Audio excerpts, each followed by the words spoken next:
Les bienfaits du cynorrhodon. Le fruit de l'églantier se récolte à l'état sauvage, dans les haies bocagères. Son usage thérapeutique est très ancien. Christian Busset, docteur en pharmacie et en ethnologie, s'intéresse à la médecine populaire.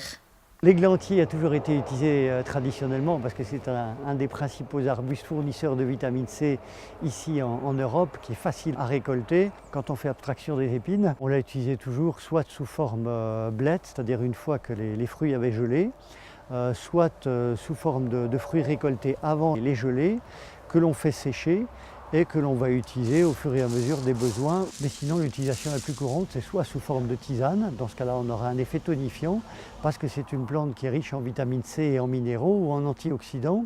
Ou alors, on fera du jus ou du sirop d'églantier qui, lui aussi, va présenter les mêmes propriétés comme antigrippal, par exemple, ou comme antioxydant ou comme tonique riche en vitamine C.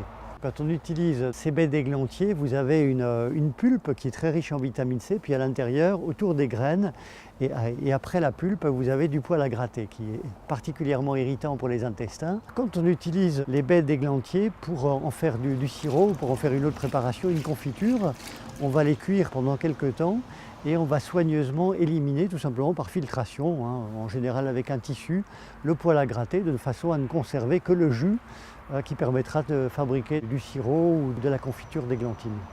Alors le sirop d'églantine peut être utilisé à raison de plusieurs cuillères à café par jour, par exemple 2, 3, 4 cuillerées à café, en cas de besoin, pour éviter les refroidissements pendant l'hiver. Donc on s'en servira comme préventif à prendre tous les jours pendant une période à risque, quand on est entouré soi-même de grippés, ou tout simplement pour éviter les affections de l'hiver, que ce soit les angines, les bronchites ou autres.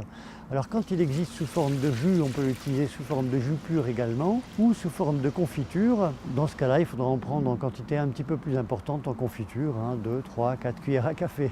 Alors on peut faire une décoction de fruits. Dans ce cas-là, on garde le fruit entier de façon à éviter que le poil à gratter n'apparaisse dans la tisane, à moins de trouver des baies qui ont déjà été décortiquées, où il n'y a plus que la pulpe sans le poil à gratter. On fera une décoction également, ou une infusion. Alors la décoction, c'est quand on fait bouillir pendant quelques minutes, et l'infusion, ce sera quand on verse de l'eau bouillante sur la préparation. On en prendra une demi-douzaine par exemple, mais on peut en rester à 2 ou 3 par infusion.